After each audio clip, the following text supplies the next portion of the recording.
البحا رقبے کے لحاظ سے ایک چھوٹا سا صوبہ ہے،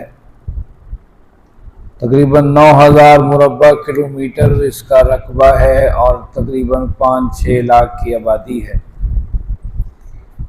یہ طائف کے ساتھ قریب کا علاقہ پڑتا ہے، اور یہاں پر سرہ ایک علاقہ ہے جہاں پر کسی زمانے میں دوس قبیلہ آباد تھا، اور آج بھی وہاں پر دوس قبیلہ موجود ہے، اور یہ پہاڑی سلسلے پر یہ صوبہ موجود ہے جو کہ طائف سے شروع ہو کر یمن تک سلسلہ جاتا ہے۔ اور آپ آج موجودہ دور میں حوثی قبائل کا نام سن رہے ہیں، اگرچہ حوثی قبائل کسی ایک قبیلے کا نام نہیں ہے، مختلف قبائل مل کر ایک جو ہے وہ بنے ہیں، اور ان کا جو بانی تھا اس کا تعلق حوثی قبیلے سے تھا، لیکن اسی نام سے حوثی قبائل کے نام سے مشہور ہیں۔ اسی پہاڑی سلسلے جو طائف سے شروع ہو کر پوری پٹی یمن تک داخل ہوتی ہے، جو یمن کے علاقہ سعد ہے وہاں پر یہ حوثی قبیلہ آباد ہے۔ لیکن ہم یہاں پر نہ حوثی قبیلے کا تذکرہ کر رہے ہیں، نہ ہی ہم آج کی موجودہ سعودی عربیہ کے کسی حالات اور واقعات کا تذکرہ کر رہے ہیں۔ ہم اس سرہ کے علاقے جو پہاڑی سلسلے کے اندر بہترین علاقہ مانا جاتا ہے، طائف کی طرح کا خوشگوار علاقہ جو کچھ پہاڑی تھا اور کچھ میدانی تھا، یہاں پر سبزہ اور کھجور اور انگور کے باغات ہوتے تھے، اسی سرزمین پر دوس کا قبیلہ آباد تھا، اور یہیں کے سردار تھے حضرت طفیل بن عمرو دوسی رضی اللہ تعالیٰ عنہ۔ شاعر بھی تھے زمانہ جاہلیت کے اندر، اور مقرر بھی بڑے بہترین تھے، اور ذہین و فطین بھی تھے، لوگ ان سے اپنے مسائل پوچھنے آتے تھے، اور یہ بڑے بڑے مسائل کو چٹکیوں میں حل کر دیتے تھے۔ طفیل بن عمرو دوسی نے سنا کہ مکہ کے اندر کوئی ہے جس نے اعلان نبوت کیا ہے، اس کی جستجو اور تلاش کے اندر مکہ کے اندر آئے۔ مکہ کے سرداروں کو پتہ لگا کہ طفیل دوسی آئے ہیں، تو ان کو خوب بڑی دعوت کی اور بڑا بہترین کے کھانے پینے اور رہائش کا انتظام کیا، اور ساتھ ہی یہ بھی خبر دے دی کہ دیکھو یہاں پر محمد ابن عبداللہ بھی ہیں صلی اللہ تعالی علیہ وسلم، جن کی باتوں کو قطعاً نہ سننا، اگر تم نے ان کی باتیں سنی تو پھر انہی کی طرح ہو جاؤ گے۔ انہوں نے آتے ہی ہمارے خون کو خون سے جدا کر دیا ہے، ہمارے گھروں کو گھروں سے جدا کر دیا ہے، ہر گھر کے اندر ایک عجیب صورتحال برپا کر دی ہے، اور سب سے بڑی بات آبا و اجداد، خاندان، قبیلہ جن کو سب سے بڑا اپنے خداؤں کا مرکز سمجھتا تھا اور اپنے خداؤں کو پوجتا تھا، ان سب کی یہ نفی کر رہا ہے، تم اس سے بچ کر رہنا، ہم تمہیں پہلے ہی خبردار کر رہے ہیں۔ طفیل بن عمرو دوسی تو بڑے گھبرائے، کہا یہ تو صورتحال بڑی عجیب ہے جس نے پورے مکہ کے حالات بدل کے رکھ دیے ہیں اور ایک کشمکش برپا کر دی ہے، مجھے واقعی ان کی باتوں کو نہیں سننا چاہیے۔ یہ کانوں میں روئی ٹھونسے کبھی کعبے کے اس کونے میں کھڑے ہوتے، کبھی اس کونے میں کھڑے ہوتے، کبھی مکہ گلیوں سے گزرتے، کہیں میرے کانوں میں اس محمد کریم صلی اللہ علیہ وسلم کی آواز نہ پڑ جائے۔ یہ آواز تو بڑی زبردست تھی کہ یہ مکہ کی حرا سے گونجی اور صفا سے اٹھتی ہوئی دنیا کے ہر خطے کے اندر موجود ہے، لیکن جس نے اس آواز کو دل سے سن لیا آج بھی اس کی زندگی بدلاؤ کے دھانے پر موجود ہے۔ لیکن افسوس جس نے دل کی آواز اس نبی مکرم کی آواز کو نہیں سنا، آج بھی وہ ایمان قبول کر لینے کے بعد بھی جاہلیت کے دور میں جیتا ہے۔ ہم دیکھتے ہیں کانوں میں ٹھوسے ہی طفیل بن عمرو دوسی، کبھی مکہ کی اس گلی اور اس گلی، کبھی کعبے کی اس دیوار اور کبھی اس دیوار، لیکن اچانک خیال آیا، ان کی نگاہ جو پڑی محمد کریم صلی اللہ علیہ وسلم پر، جو اپنے ہاتھ باندھے رب کی بارگاہ میں نیاز اور راز اور نیاز کے اندر مصروف تھے۔ طفیل بن دوسی کو خیال آیا، عمرو دوسی کو، میں تو علاقے کا سردار ہوں اور میں لوگوں کے مسائل چٹکیوں میں حل کرتا ہوں، میں مشہور شاعر بھی ہوں اور جو ہے قادر الکلام جو ہے مقرر بھی ہوں، مجھے سننے میں کیا حرج ہے؟ اگر بات سن لی ٹھیک، نہ سنی سمجھ میں آئی تو میں ریجیکٹ کر دوں گا۔ اب یہ بات سوچنے کے بعد اتنی دیر میں اللہ کے نبی صلی اللہ علیہ وسلم اپنے گھر کا رخ فرما رہے تھے، یہ بھی قدم بقدم پیچھے چلتے چلتے آپ گھر میں داخل ہو گئے۔ اور جاتے ہی کہا کہ محمد پیش کیجئے جو آپ لے کر آئے ہیں۔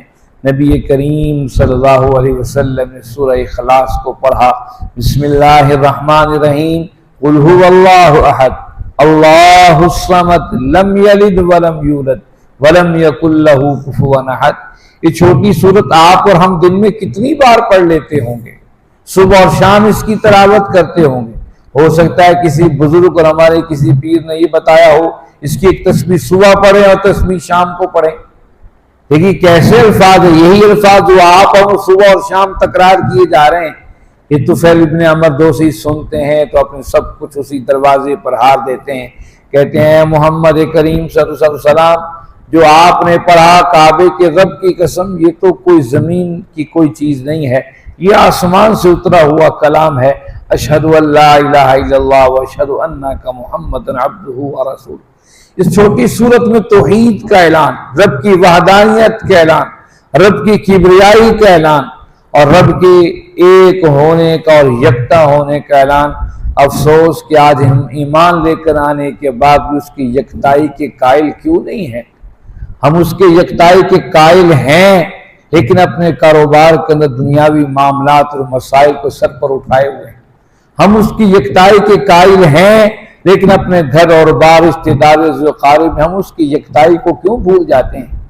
کہ دوست قبیلے کا سردار طفیل بن عمر دوسی نے کہا یا رسول اللہ صلی اللہ علیہ وسلم میں اس کبریائی کو اس وحدانیت کا اعلان اپنے قبیلے میں نہ کر دوں؟ فرمائے جائیے۔ جاتے جاتے پلٹ آئے، کہنے لگے یا رسول اللہ صلی اللہ علیہ وسلم کوئی نشانی دے دیجئے جو میری نشانی لوگ پہچان لیں، انفرادیت ہو۔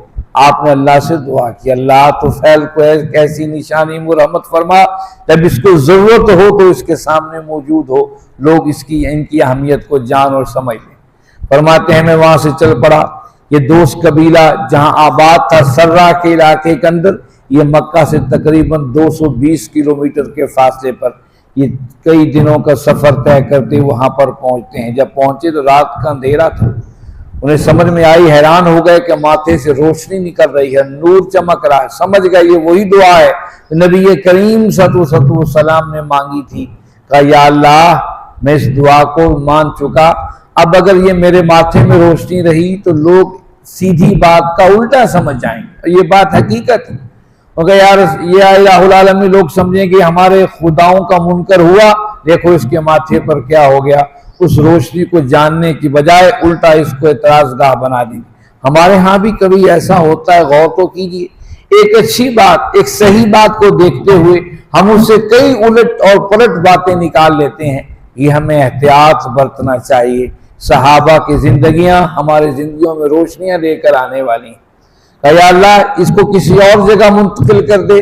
ان کے ہاتھ میں نیزہ تھا، وہ روشنی ان کے نیزے کی انی کے اندر آ گئی۔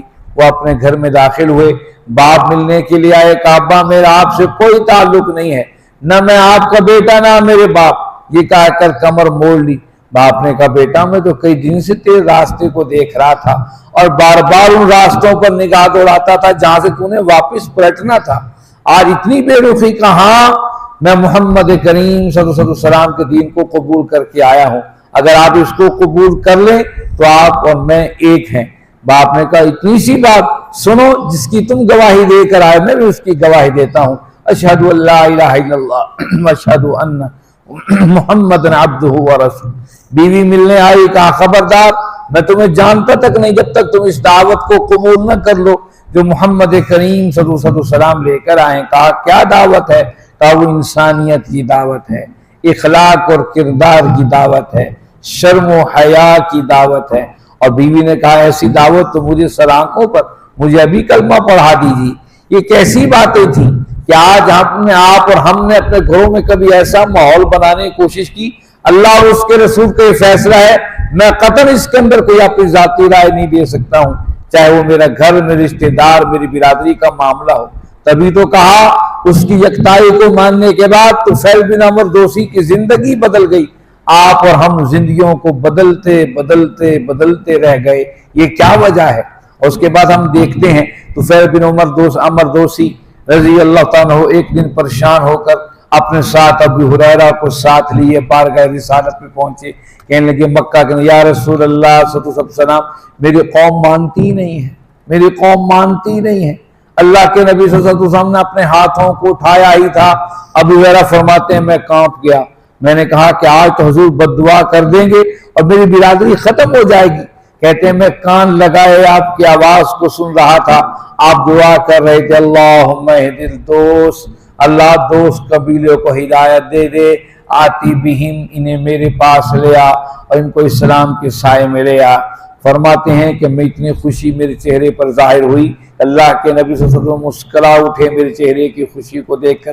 کہتے پھر میں جب قبیلے میں ہم گئے تو لوگ دھڑا دھڑ اسلام قبول کر رہے تھے، لیکن پھر ایک عرصے کے بعد کیونکہ دوست قبیلے کا جو علاقہ سرہ ہے یہ مدینہ منورہ سے تقریباً 500-550 کلومیٹر کے فاصلے پر ہے، یہ خیبر کی فتح کے دن 80 خاندانوں کے ساتھ خیبر پہنچے تھے۔ نبی کریم صلی اللہ علیہ وسلم نے انہیں خیبر میں حصہ بھی دیا تھا اور ان کے لیے دعائیں بھی کی تھیں، اور پھر یہ طفیل عمر دوسی اور حضرت ابو ہریرہ یہی مدینہ کے باسی ہو کر رہ گئے اور یہاں اپنی زندگی گزار دی۔ طفیل بن عمر دوسی رضی اللہ عنہ اللہ کے نبی صلی اللہ علیہ وسلم کے ساتھ مدینہ میں تشریف لے کر آنے کے بعد تمام غزوات میں شریک رہے، یہاں تک کہ نبی کریم صلی اللہ علیہ وسلم دنیا سے تشریف لے گئے۔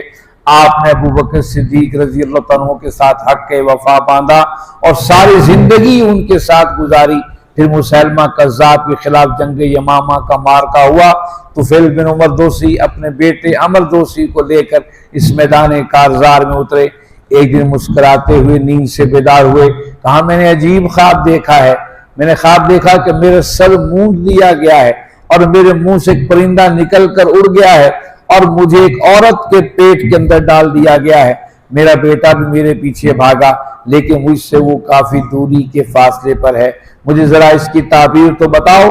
صحابہ اس کی تعبیر کو کھوجنے لگے، تھوڑی دیر خاموش رہنے کے بعد طفیل بن عمر دوسی نے فرمایا کہ میں تمہیں اس کی تعبیر خود سے نہ بتاؤں؟ جی بتائیے۔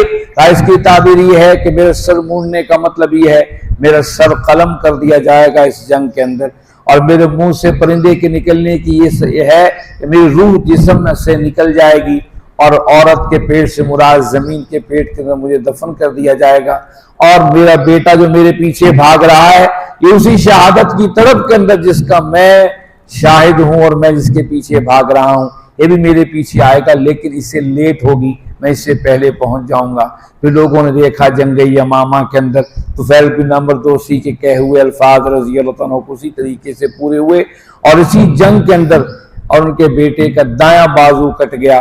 عمر فاروق رضی اللہ عنہ کے دور خلافت ہے، آپ نے کھانے کا دسترخوان بچھایا ہے اور وہاں عمر بن طفیل دوسی کے بیٹے بھی بیٹھے ہیں اور شرم سے کھا نہیں رہے ہیں، بائیں ہاتھ سے کیسے کھائیں، دائیں ہاتھ تو کٹ گیا ہے، اور صحابہ جو ہیں وہاں پر بیٹھے کھانا کھا رہے ہیں۔